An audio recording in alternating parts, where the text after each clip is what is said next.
ஆண்டவரும் இரட்சகருமாகிய இயேசு கிறிஸ்துவின் நாமத்தில் வாழ்த்துக்கள். இந்த நாளிலும் எபிரேயர் 4வது அதிகாரத்தை நாம் தியானிக்க போகிறோம். இந்த பகுதியிலே 2வது எச்சரிப்பினுடைய தொடர்ச்சியை நாம் பார்க்க முடிகிறது.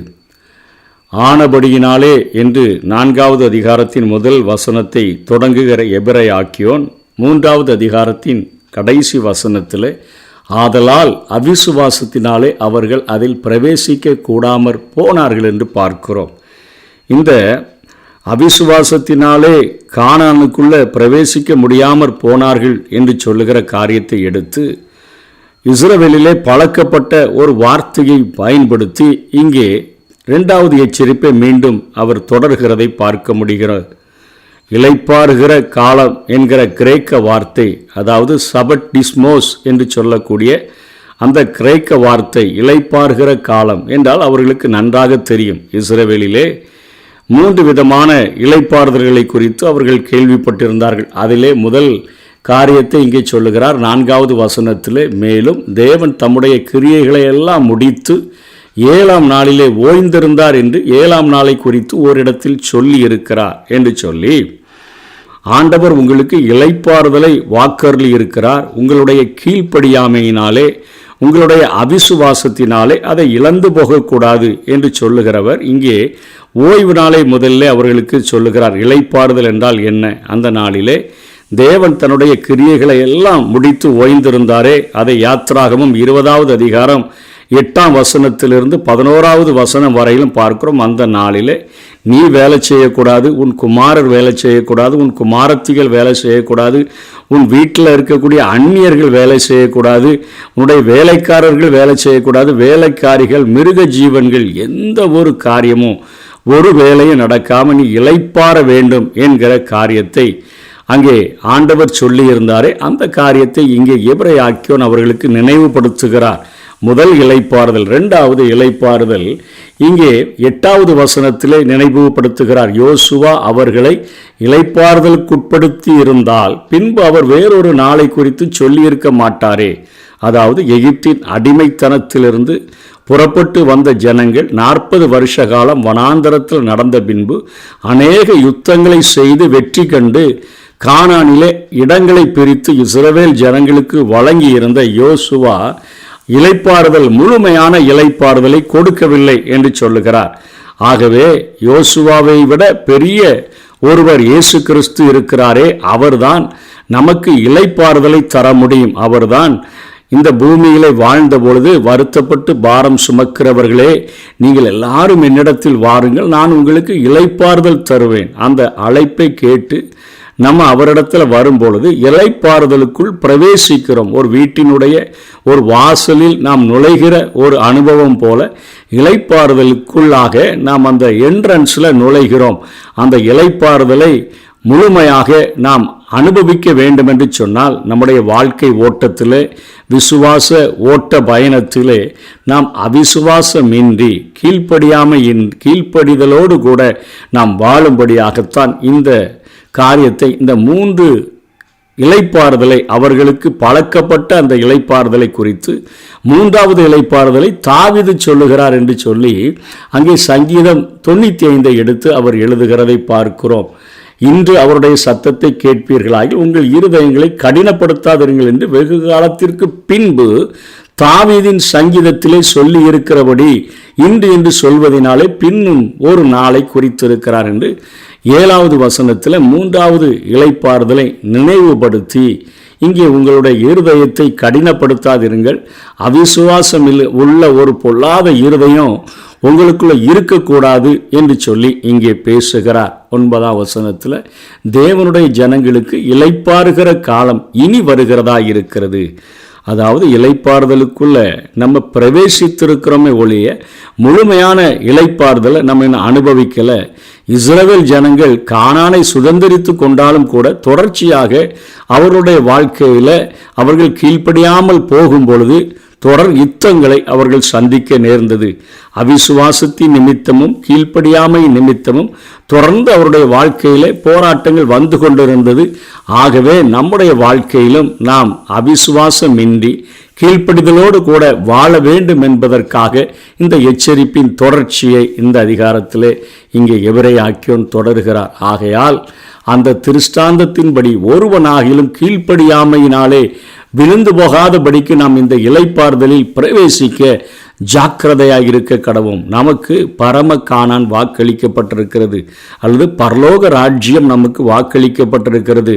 அந்த பரலோக ராஜ்யத்திற்கு நாம் செல்கிறதற்கு கீழ்ப்படியாமையினாலே அல்லது அவிசுவாசத்தினாலே நம்முடைய வாழ்க்கையில் நாம் சந்திக்கிற போராட்டங்கள் பிரச்சனைகளின் நிமித்தமாக நாம் விழுந்து போகக்கூடாது. அதற்கு இங்கே ஒரு நல்ல கேரண்டியையும் இங்கே கொடுக்கிறதை பார்க்கிறோம். விழுந்து போகாமல் வாழ்கிறதற்கு இந்த அதிகாரத்தில் நல்ல ஒரு தைரியத்தை கொடுக்கும்படியாக நமக்கு உதவி செய்கிறதுக்கு யார் இருக்கிறா என்கிற காரியத்தையும் சொல்லுகிறார்.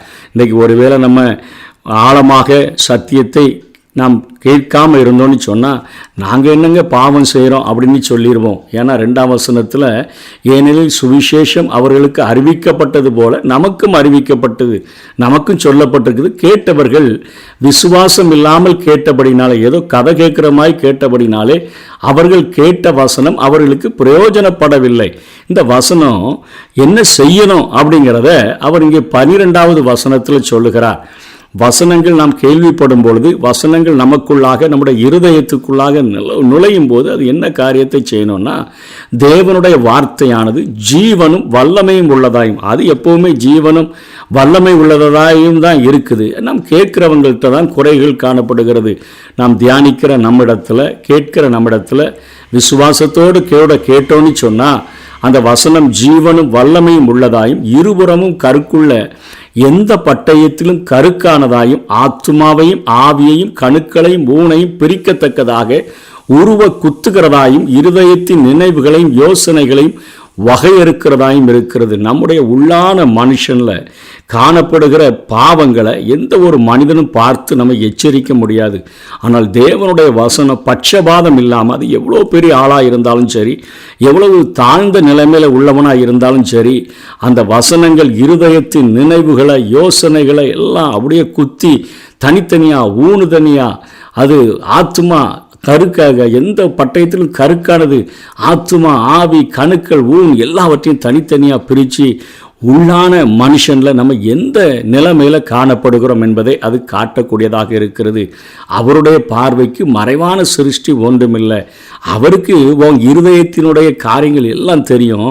ஆனால் உனக்கு தெரியணும்னு சொன்னால் அவருடைய வசனங்கள், அந்த வார்த்தையானது ஜீவனும் வல்லமை உள்ள வசனம் உனக்குள்ள ஊடுருவி உன்னை உருவ குத்தும் பொழுது உன்னுடைய நிலைமையை நீ புரிந்து கொள்ளுவ.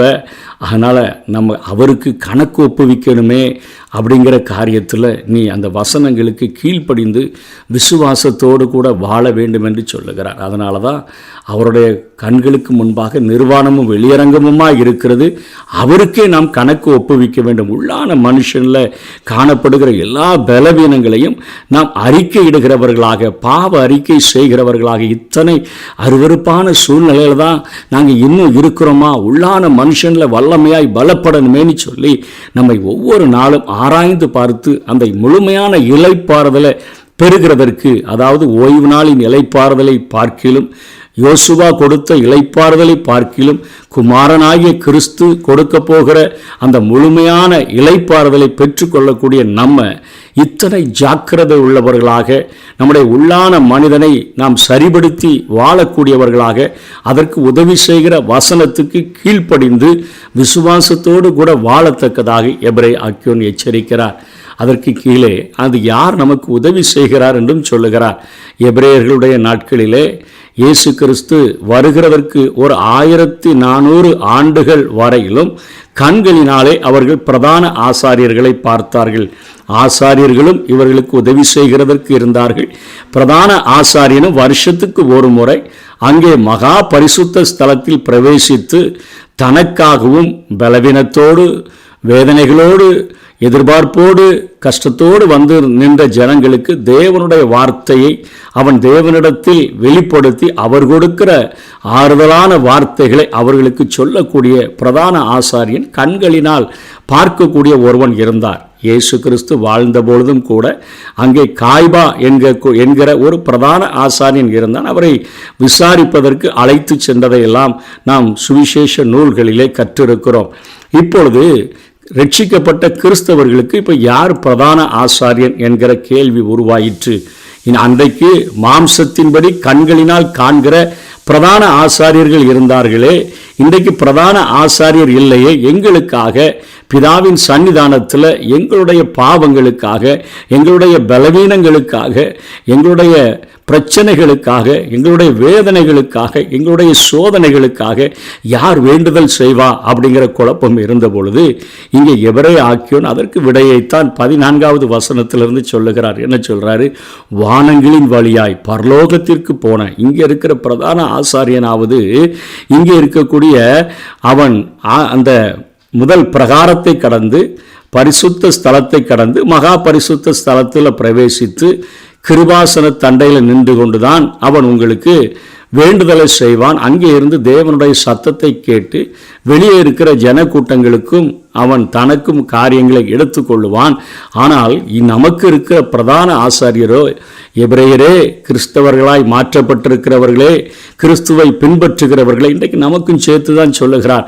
வானங்களின் வழியாய் பரலோகத்திற்கு போன, பரலோகத்து தேவன் இருக்கிற பிதா இருக்கிற இடத்துக்கே போன தேவகுமாரனாகிய இயேசு என்னும் இவர் பிரதான ஆசாரியர் இல்லைங்க, மகா பிரதான ஆசாரியர் நமக்கு இருக்கிறபடியினால் நாம் பண்ணின அறிக்கையை உறுதியாய் பற்றி கொண்டிருக்க கடவோம். அதாவது இளைப்பாறுதலுக்கு அழைத்த அதே இயேசு கிறிஸ்து தாமே வானங்களின் வழியாக பரலோகத்துக்கு ஏறி சென்று தேவனுடைய அந்த வலது பாரிசத்தில் நின்று கொண்டு நமக்காக வேண்டுதல் செய்கிறவராக இருக்கிறபடினால நாம் பண்ணின அறிக்கையை உறுதியாய் பற்றி கொண்டிருக்க கடவோம். நம்ம திரும்பி வந்துட்டோம், புதிய உடன்படிக்கைக்கு பங்குள்ளவர்களாய் மாறிட்டோம், சுவிசேஷத்துக்கு கீழ்ப்படிந்துட்டோம். அதனால் நம்ம பண்ணின அந்த அறிக்கையை உறுதியாய் நாம் பற்றி கொண்டிருக்க கடவோம். நம்முடைய பலவீனங்களை குறித்து பரிதபிக்க கூடாத, அதாவது ஒருவேளை இயேசு கிறிஸ்துவா அவர் நமக்காக பிரதான ஆசாரியனாக அவர் கிரியை செய்ய முடியுமா அப்படின்னு சொன்னால் அவருடைய பிறப்பிலேயே அவர் கஷ்டத்தை அனுபவித்ததை பார்க்கிறோம். பிறப்பதற்கு கூட இந்த உலகத்தில் அவருக்கு சத்திரத்தில் இடமில்லாதபடினால அவர் ஒரு ஏழை குழந்தையாய் இங்கே அவதரித்து வந்ததை பார்க்கிறோம். 30 வருடங்கள் ஒவ்வொரு நாளும் தன்னுடைய செலவுக்காக ஒரு கார்பெண்டர் வேலை செய்து பிழைக்கிற ஒரு தாய் தகப்பனுடைய பிள்ளையாக அவர் அங்கே வளர்க்கப்பட்டதை பார்க்கிறோம். அதனைத் தொடர்ந்து தன்னோடு கூட சீஷர்களை கூட்டிக் கொண்டு செல்லுகிற நேரத்தில் ஒவ்வொரு மனிதனும் அன்றாட சந்திக்கிற பிரச்சனைகள், அநேக காரியங்கள், அநேக மனிதர்களினால் புறக்கணிக்கப்படக்கூடிய சூழ்நிலைகள், அநேக முதுகில் குத்துகிற காயங்கள், அங்கே கெத்சமனை தோட்டத்தில் தனித்து விடப்பட்டு எல்லாரும் ஓடி போகிற சூழ்நிலைகள் எல்லாவற்றையும் இந்த உலகத்தில் பசி, தாகம், இளைப்பு, தூக்கமின்மை, இந்த காரியங்கள் எல்லாவற்றையும் அவர் அறிந்து ஒரு முழு மனிதனாக இந்த பூமியில் வாழ்ந்தபடினால நம்முடைய பலவீனங்களை குறித்து பரிதபிக்க கூடாத மகா பிரதான ஆசாரியர் அவர் இல்லப்பா. எல்லா விதத்திலும் நம்மை போல சோதிக்கப்பட்டும் பாவமில்லாதவராய் இருக்கிற பிரதான ஆசாரியரே நமக்கு இருக்கிறார். அவர் வானங்களின் வழியாக அவர் ஏறி சென்று பிதாவின் சமூகத்தில் இருக்கிறார். அவர் நமக்காக வேண்டுதல் செய்கிறவராக இருக்கிறார். ஆதலால் நாம் இரக்கத்தை பெறவும், உங்களுக்கு எப்படி இங்கே ஆலயத்தில் வந்து அல்லது மோசையின் நாட்களில் ஆசரிப்பு கூடாரத்தில் வந்து இரக்கத்தை பெறுகிறதற்கு ஏற்ற சமயத்தில் சகாயம் செய்யும் கிருபையை அடைகிறதற்கெல்லாம் வந்தீங்களே, இப்பவும் தைரியமாய் கிருபாசன தண்டையில் நம்ம சேரக்கடவும். நமக்கென்று கண்களுக்கு புலப்படாத ஒரு பிரதான ஆசாரியன் இல்லாமல் இருக்கலாம். ஆனால் 100க்கு 100 உண்மையாக இந்த உலகத்தில் மனிதனாக வாழ்ந்து இந்த உலகத்தில் நமக்காக நம்முடைய எல்லா பாவங்களையும் சுமந்து தன்னுடைய சொந்த இரத்தத்தை சிந்தி நம்முடைய எல்லா பாவங்களையும் கழுவி சுத்திகரித்து இப்பொழுது வானங்களின் வழியாய் பரலோகத்துக்கு ஏறி போன மகா பிரதான ஆசாரியன் இருக்கிறபடினாலே நாம் கீழ்ப்படியாமையை விட்டு விடுவோம், வசனங்களுக்கு கீழ்ப்படிவோம். ஒவ்வொரு நாளும் வசனங்கள் ஆராய்ந்து பார்த்து நம்முடைய உள்ளான மனுஷனில் ஏதாவது ஆண்டவருக்கு விரோதமான பாவங்கள் இருக்குதான்னு சொல்லி பார்த்து இந்த விசுவாச பயணத்தில் நாம் நம்மை ஆராய்ந்து பார்ப்போம். நெருங்கி நிற்கிற பாவத்தையும் பாரமான யாவற்றையும் தள்ளிட்டு விசுவாசத்தை துவக்கினவர் முடிக்கிறவருமாகி அவரை நோக்கி நமக்கு நியமித்திருக்கிற ஓட்டத்தில் நாம் பொறுமையோடு ஓடணும்னு சொன்னால் நிச்சயமாக அந்த பரலோக இளைப்பாறுதல்ல, இயேசு கிறிஸ்து தருகிற முழுமையான அந்த இறைப்பாறுதல்ல நம்ம பிரவேசிக்க முடியும். அப்படிப்பட்ட கிருபைகளை தேவன் நமக்கு தந்தருள்வாராக. ஆமேன்.